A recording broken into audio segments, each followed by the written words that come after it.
We highly value the balanced position of our Chinese friends when it comes to the Ukraine crisis. We understand your questions and concern about this. All right, that's a big deal for Vladimir Putin in his one-on-one meeting. The first time these two have met each other face-to-face since before the Ukrainian war. It's kind of reminding people that Xi Jinping apparently told him that the Chinese leader is concerned about what's going on in Ukraine, and it's dragged on a long time. What to make of that and where this unique alliance goes from here, it's certainly fraying, or so it would appear. Kristen Whiton is the former State Department official. Kristen, what do you think? You know, there may be a little less than meets the eye here. China, I think, is concerned. It may be concerned for different reasons than we are. They're not concerned about people getting killed. They're not concerned about the first war in Europe of this size since World War II.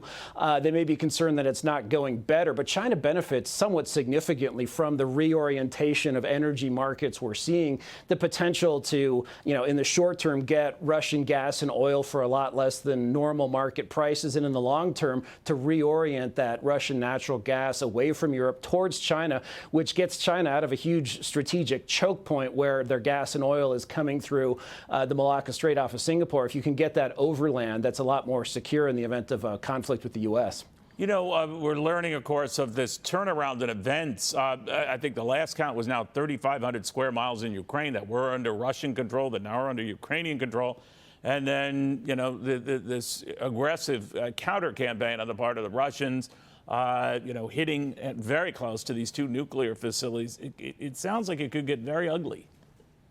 It could get ugly, and it's the fog of war, and who knows how successful the counterattack by Ukraine is going, and the counterattack by Russia. Everyone lies about everything in war, of course, so we'll have to wait and see. It's also a question of where does it lead. There's some people in Washington who would love to see Ukraine, which is backed by the United States and NATO, push all the way to the Russian border. That involves a fair amount of risk because, of course, Russia sees that as a proxy American army coming up on its borders, raising the specter of nuclear war. But, it'll be an interesting winter for sure. How long do you see this war dragging on? I know it's a tough call. The U.S. has warned people for many months still, but where are you on this?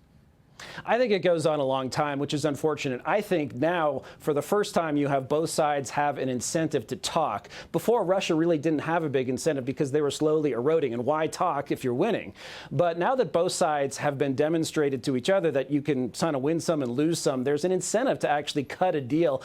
Listen, I understand Ukraine. No one wants to give away territory. But there is an argument, I think, to dispense with the parts of Ukraine that are very ethnically Russian, that are Russian-speaking, that are unlikely to see themselves the same way that Ukrainians in the center and the west part of the country do, and to cut a deal with Russia to end the killing. But I don't think, first of all, the United States, second of all, London wants that. I think they think this is a great opportunity to bleed Russia, and who cares how many 18 and 19-year-olds die.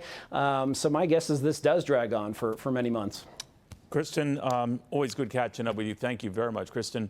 Thank you, Whiton.